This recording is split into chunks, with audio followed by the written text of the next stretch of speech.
teman-teman, kembali lagi di channel saya bersama Nani Betara Limbong tentunya. Nah, sebelum saya memulai cerita teman-teman, saya memohon maaf jika ada yang kurang ya teman-teman. Pertama kali saya membawa suami saya ke Indonesia. Lepas itu kami turun dari pesawat di Kuala Namu dan kami mencari kendaraan menuju ke rumah lah ya kan.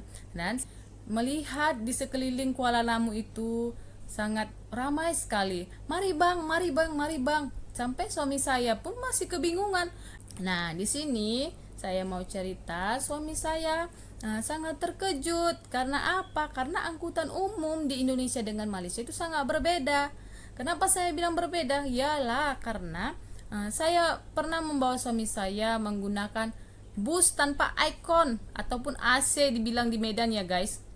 Saya pernah membawa dia tanpa ikon, jadi dia kepanasan. Setelah apa sih itu? Dia duduk pun tidak selesa. Karena apa? Dia goncang sana goncang sini, jadi dia belum terbiasa. Jadi aku bilang sama dia, inilah kendaraan Medan, jangan disamakan dengan Malaysia. Karena kita pun di Malaysia memanglah busnya pun sudah lain. Saya bilang macam itu kan. Ya ampun guys, dia sangat macam mana ya, saya melihat dia, wah kasihan banget ini. Dalam bus itu dia bingung guys, dia bingung. Lepas itu dia tengok di sekeliling, sepanjang perjalanan dia tengok sekeliling. Wah, di Medan ini kenapa itu banyak itu suara klakson, dia bilang, ataupun suara horn lah dia bilang kan. Wah, kenapa ini banyak suara klakson ya? Aku bilang, iyalah di sini sudah biasa. Kalau di Medan ini memang ya suara klakson itu sangat banyak sekali katanya gitu. Aku pun baru pertama kali dengar macam ini banyaknya. Kalau di Malaysia kan, kalau Malaysia itu kan suara klakson tuh hanya macam tit tit tit, macam sebentar saja kan, ataupun hanya seperlunya saja. Tapi kalau di Indonesia klakson itu macam macam banyak sekali, wajib macam itu, enggak berhenti di klaksonnya itu kan. Jadi pun aduh, Indonesia macam ini ya katanya gitu kan. Di Malaysia memang nggak ada kan, aku bilang gitu sama dia kan. Aku bilang sama gitu sama suamiku, ya memang ini kali pertama aku dengar suara klakson di mana-mana, suara horn di mana-mana katanya gitu kan. Aku pun ketawa sama di samping kami ada juga kan yang duduk dekat dengan kami. Jadi dia orang pun senyum-senyum aja lah ya kan, karena suamiku itu katrok jadinya kan kalau datang ke Medan, jadi katrok macam belum pernah dengar sama sekali. Jadi dia pun sebenarnya pernah dengar tapi dia nggak sebingung inilah di Medan ya kan. Nah, jadi kami udah dalam perjalanan selama kurang lebih 2 jam sampai 3 jam karena macetnya Indonesia ataupun Medan. Karena macetnya dia pun sangat bingung. Loh, kenapa nggak jalan-jalan ini busnya katanya gitu kan. Jadi aku ketawa lah ya kan. Ketawa lah kan guys. Pas itu yalah di situ masih jam, jadi belum bisa jalan. Dia langsung nggak bergerak katanya gitu kan. Dia sudah sangat panas, sudah gitu dia pun duduk pun nggak selesa. Sampai-sampai orang yang di belakang kami pun senyum-senyum tengok kami ya kan. Dia pun heran lah, karena dia pun tahu mungkin ya, karena dia pun bahasa Malaysia kan. Jadi mungkin di sebelah kami tahu lah. Jadi dia dalam bus itu sama 2 sampai 3 jam kok nggak salah, 3 jam kami terjebak macet lah di perjalanan. Setelah kami turun dari bus ataupun angkutan umum, kami sampai di rumah, kami disambut dengan hangat. Dan biasalah kan kalau orang Batak kalau udah sampai kan, udah sampainya kalian, bilang mama aku bilang lagi nih, udah sampainya kalian, baru udah sampainya kalian hela katanya gitu kan. Terus mama aku sama keluarga aku semualah dibuatlah macam, kalau kita orang Batak kan di horas macam itu kan, dikasih adat macam mana lah gitu. Orang Batak tahu lah itu kalau kita baru sampai dari perantauan diapain macam itu kan. Kita sampai depan rumah, kita disambut dengan hangat, ramah tamah semua. Sampai suamiku pun sampai bingung-bingung, sampai senyum-senyum sendiri guys. Sampai dia pun, oh ini buat apa? Oh ini nggak apa-apa, ini penyambutan untuk kita karena sudah datang gitu ya kan. Nah setelah sampai suami saya di rumah bingung mau buat apa guys. Suamiku dihidangkan, kami kan petang itu sampai agak-agak petang kan, baru malam kami makan sama. Disitulah kami dihidangkan ikan mas arsik namanya, ataupun saksang, ataupun dihidangkan lagi itu apa, kalau aku kesukaanku babi panggang macam itu kan, atau B2 panggang, maaf ya yang muslim ya.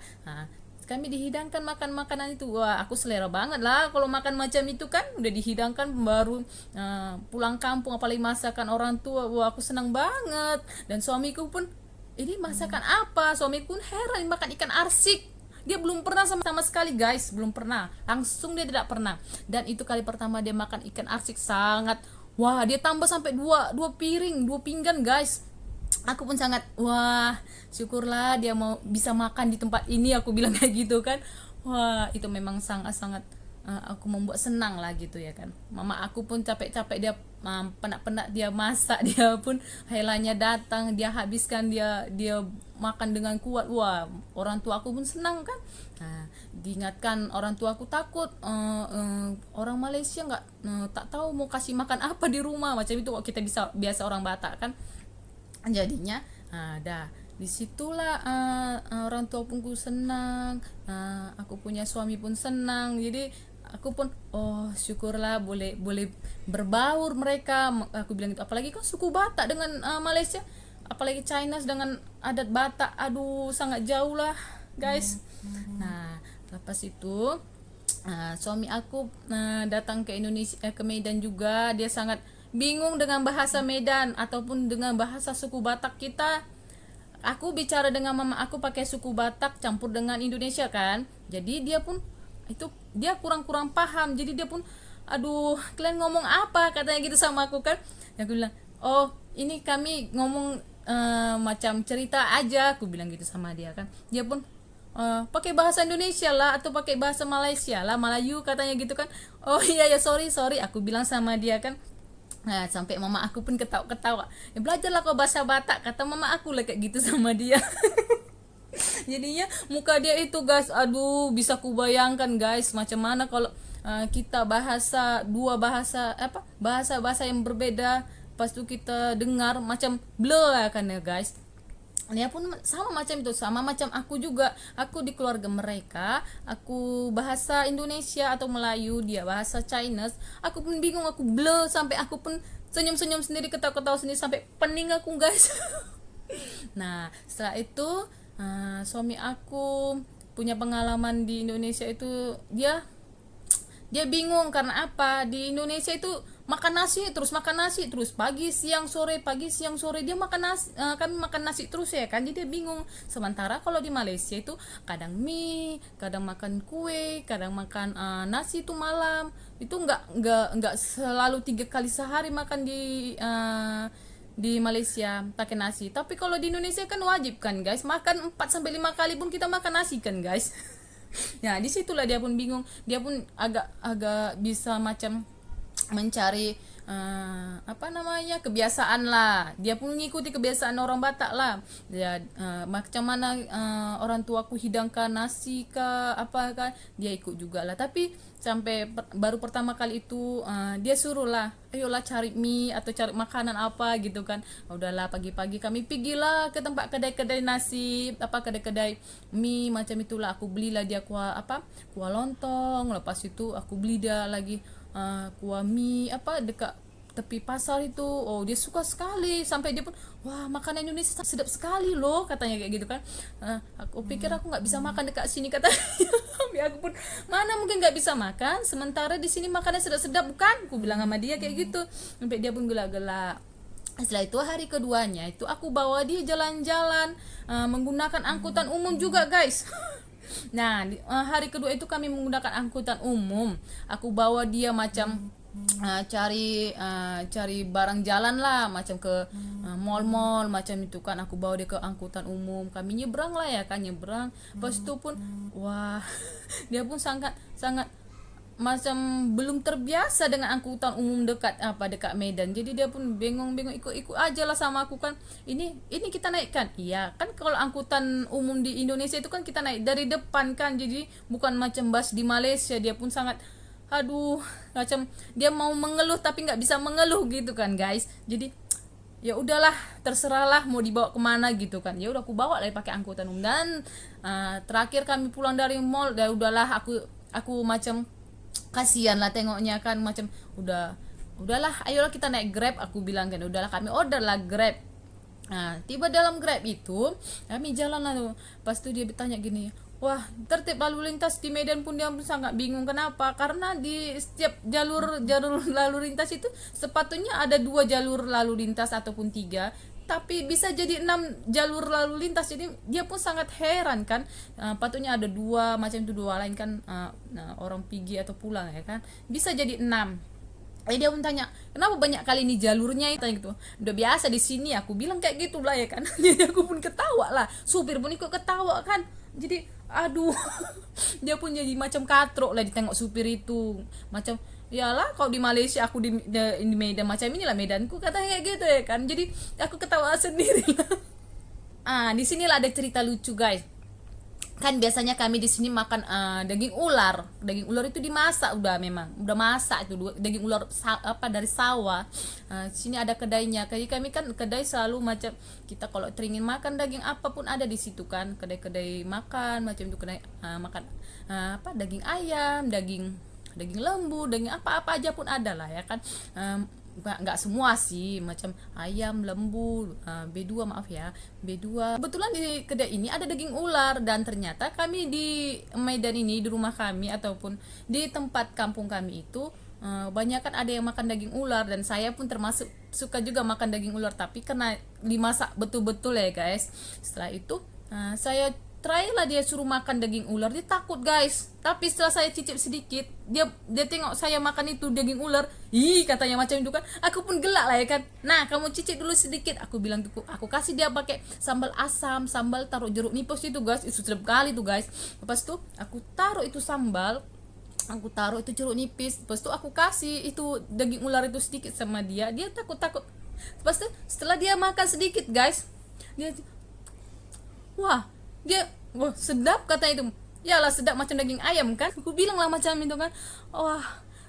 Dan seterusnya dia pun makin makan tanpa dia rasa takut lagi, sampai dia cerita sama mak mertuaku lah di Malaysia. Dia bilang daging ular tuh sedap katanya gitu, sampai ketawa lah mak mertua aku, sampai kata gitu kan. Ya aku pun ya udahlah, memang macam mana, memang itu kita suka macam itu kan. Kok di Medan kon makan daging ular kan macam takut dengarnya daging ular, tapi kalau kita udah makan kita nggak tahu lagi tuh daging apa itu. Seterusnya suamiku juga sangat menyukai makanan-makanan tradisional Indonesia, seperti kan kedua orang tuaku ada masak macam makanan orang Batak, sayur-sayur macam itu kan. Jadinya apalagi dia suka macam daging ayam dibuat sambal-sambal bumbu-bumbu Indonesia macam itu, dia suka. Aku pikir dia nggak suka, dan ternyata lebih dari suka pun. Sampai sekarang awalnya dia nggak bisa makan pedas guys. Awalnya dia nggak bisa makan pedas. Pertama kali aku kenal dengan dia tidak bisa sama sekali makan yang pedas. Sampai aku pernah buatkan dia makanan yang pedas, dia macam aku tak bisa makan pedas katanya gitu kan. Ya udahlah, setelah aku kasih dia cicip sedikit, sampai sekarang guys hantam tuh cili sampai 1 kilo. Bahkan aku orang Batak sendiri kalah guys. Itulah pengalaman aku membawa suami aku ke Indonesia ya guys ya. Dia juga sangat menyukai keramat tamahan Indonesia, Medan, kota Medan. Setelah itu suami saya juga menyukai tentang lingkungan persekitaran kota Medan ya guys. Karena di Medan memang dia lihat banyak di sekeliling sawah-sawah macam itu kan. Bukan macam di Malaysia itu perkotaan kan. Jadi dia pun sangat menyukai udara segar macam itulah ya kan. Di Medan pun dia bingung guys, dia melihat kalau di Malaysia itu kan dibilang pasar, kalau itu kita dibilang pajak ikan namanya kan. Kami pergilah ke pajak ikan, dia melihat pajak ikan sama memang, macam jual baju, jual sayur, jual ikan sama semuanya. Jadi dia pun sama aja dengan Malaysia macam itu, dia bilang. Oke teman-teman, sampai di sini dulu ya. Nah, jangan lupa di-share ke media sosial kalian ataupun ke teman-teman kalian supaya channel ini dapat berkembang ya teman-teman. Terima kasih. Jangan lupa juga di-like, komen ataupun subscribe ya teman-teman. Saya memohon dukungan dari kalian. Terima kasih. Sampai jumpa lagi di next time my video. Bye bye.